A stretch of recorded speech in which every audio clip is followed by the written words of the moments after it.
멀쩡한 의사들의 본격 재능 낭비 프로젝트 나는 의사다 시즌4 보이는 라디오입니다. 세종충남대병원 소아과의 김민지 교수님 오셨습니다. 어서 오세요. 안녕하세요. 오늘의 주제는 뭡니까? 오늘은 소아천식에 대해서 이야기를 나눠볼 건데요.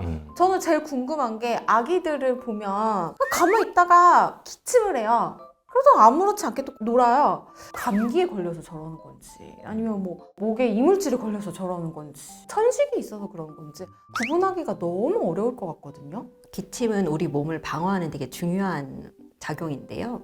외부에서 어떤 이물질이 들어왔을 네. 때 나의 기도로 들어가지 않고 뱉어내는 작용을 하게 됩니다. 그러니까 사실 기침을 아예 못하는 게 큰 병이고요.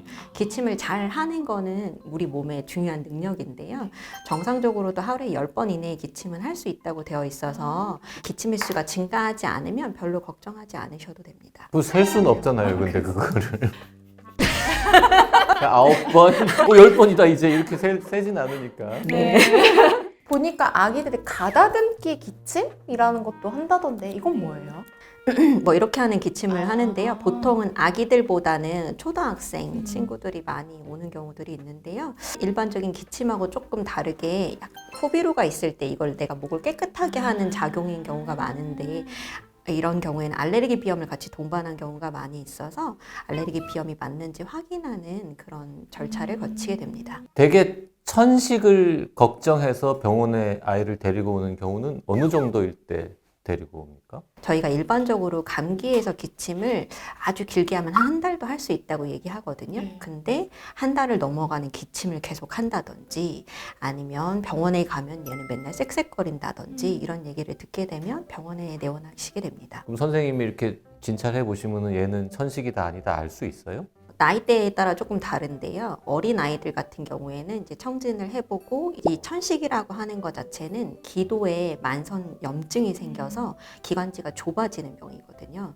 그래서 소리가 쌕쌕거리는 소리가 나게 됩니다. 그래서 청진을 했을 때 이런 쌕쌕거리는 소리가 나는지 확인하는 게 중요하게 되겠고요. 큰 청소년 같은 경우에는 그런 쌕쌕거리는 증상이 나오지 않고 그냥 답답해요 이렇게만 오는 경우들도 있거든요. 그러면 초등학생 이상만 돼도 폐기능 검사 같은 거를 저희가 할 수 있기 때문에 그런 검사들을 통해서 천식인지 확인하게 됩니다. 그 쌕쌕거리는 소리 같은 게 들려요.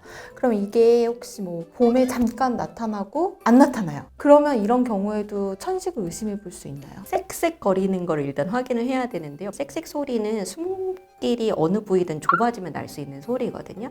그러니까 아주 아가들 같으면 코가 막혀도 그렇게 밖에선 들릴 수가 있어요. 근데 밑에 청진을 해보면 쌕쌕거리는 소리가 들리지 않는 경우들도 많기 때문에 소아청소년과 전문의 선생님한테 청진을 통해서 확인을 하는 게 좋겠고요. 봄에만 쌕쌕거린다. 그러면 봄에만 천식이 발생하게 하는 유발인자가 있을 수 있거든요. 그렇기 때문에 충분히 천식의 가능성이 있습니다.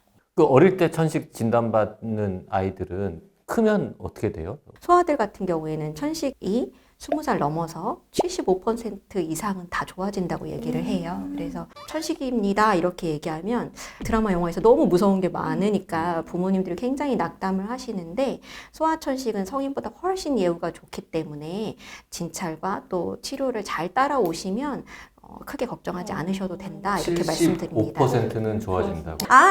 천식하니까 저 생각이 났는데 최근에 핫한 그 드라마 중에 더 글로리 있잖아요. 문동은이 고등학교 선생님 찾아가서 백학사들 이렇게 찾아가잖아요. 그리고 그 선생님의 최후도 이제 백학과 함께. 죽어? 나중에? 아직 거기까지 안 보셨나요? 멋지다 연진아 거기까지밖에 못 봤는데. 아무튼 그 상황은 가능한 건가요? 천식은 늘 증상이 나오는 게 아니고요. 악화인자가 들어왔을 때 갑자기 천식 발작을 한다 우리가 이렇게 얘기를 하는데요. 천식 악화인자는 이제 특이적 인자랑 비특이적 인자 이렇게 두 개로 나눠진다고 생각하면 됩니다. 특이적 인자는 개별마다 차이가 있는 거예요. 내 몸에서 예민하게 반응하는 거. 뭐 예를 들어 꽃가루, 진먼지 진드기, 반려동물 털 이런 것들은 나는 그거에 대해서 과민하게 반응하는 거기 때문에 나를 과민하게 반응하는 물질이 노출되게 되면 천식 발작이 확 올 수 있겠죠.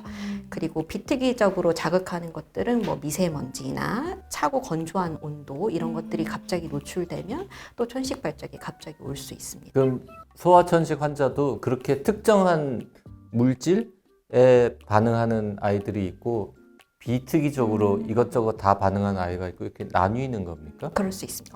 저희가 천식을 검사를 하면 알레르기 검사를 같이 하거든요. 그런 유발인자를 찾아주려고. 근데 유발인자가 안 나오는 아이들도 있어요. 그러면 이제 보호자분들이 그럼 얘는 왜 알레르기가 없는데 천식이냐 이렇게 얘기를 하는데요.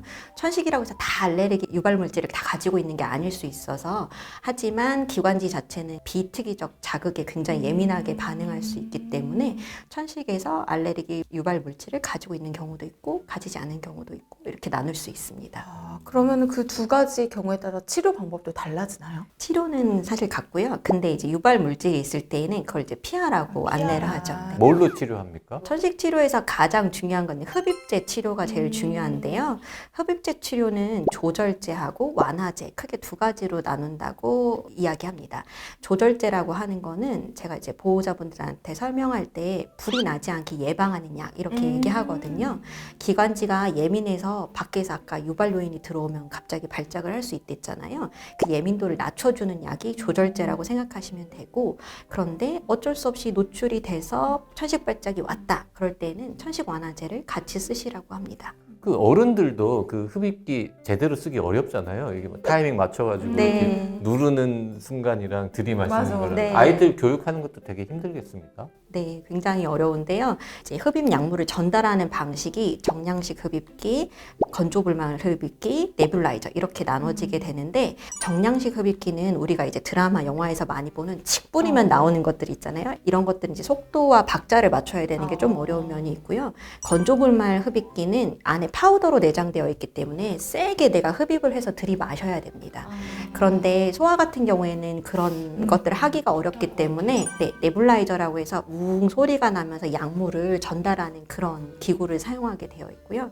세 가지 기구 중에서 뭐가 더 낫다 이런 것보다는 나이에 따라서 또 아이가 어떻게 사용하냐에 따라서 그 기구를 결정을 해주게 됩니다. 그 네뷸라이저라는 건 결국 조그만 가습기 같은 네, 맞습니다. 느낌일 텐데 맞아요. 갖고 다닐 수 있는 것도 있어요? 네, 요새는 핸디로 해서 들고 다닐 수 있는 게 있긴 합니다. 이렇게 막고 이렇게 칙 뿌리는 거예요? 그거는 스페이서라고 하는 건데요. 칙 뿌리는 정량식 흡입기를 속도를 맞추기가 어려우니까 중간에 이런 기다란 통을 껴서 사용하게 하거든요. 조금 다른 기구가 되겠습니다. 굉장히 종류가 많네요, 진짜. 네. 발달에는 혹시 영향을 미치나요? 그 천식 약물 중에서 조절제랑 완화제가 있다고 했는데, 그 조절제는 스테로이드를 함유하고 있습니다. 워낙에 이제 걱정이 많으시잖아요. 맞아요. 근데 스테로이드는 먹는 걸로 섭취를 했을 때 일종의 그런 원치 않는 부작용으로 성장에 영향을 줄 수도 있다 이렇게 알려져 있는데, 흡입을 하는 경우에는 사실 영향을 미치는 게 굉장히 미미하고요. 천식 자체는 생명을 위협할 수 있는 질환이기 때문에 잘 치료를 하는 것이 오히려 얻는 것이 더 많다고 설명을 합니다. 천식 아이들한테는 운동에 대해서는 어떻게 조언을 해야 됩니까? 천식이 이제 진단이 되면 운동을 안 시키는 경우들 굉장히 많으시는데요. 무서우셔서. 천식 치료를 하는 이유는 남들이 하는 걸 다 해주게 하려고 하는 목적이 크거든요. 그래서 조절제를 평소에 잘 쓰시면서 운동을 잘 하는 게 오히려 폐기능 증진에도 도움이 되고 아이들 체력 증진에도 도움이 되기 때문에 운동을 하라고 합니다. 다만 스키를 타거나 아이스 스케이팅을 하는 것들은 차고 건조한 바람을 많이 마실 수 있어서 천식이 유발될 수 있거든요. 그래서 이제 습하고 따뜻한 공기가 있는 운동을 하는 게 도움이 되겠습니다. 나머지는 다 해도 돼요? 달리기도 해도 되고 네네, 괜찮습니다. 축구, 야구 네네. 다만 혹시 천식 발작이 일어날 경우를 대비해서 천식 완화제를 꼭 소지하고 운동을 하라고 하고, 갑자기 운동을 시작하고 끝내는 것보다는 준비 운동을 충분히 하시고 나서 운동을 하시라고 합니다. 천식이 있다고 해도 운동도 할 수 있고 일상생활을 할 수 있다고 하니까 걱정이 좀 덜해지는 것 같습니다. 자, 세종 충남대병원 소아과의 김민지 교수님이었습니다. 고맙습니다. 감사합니다.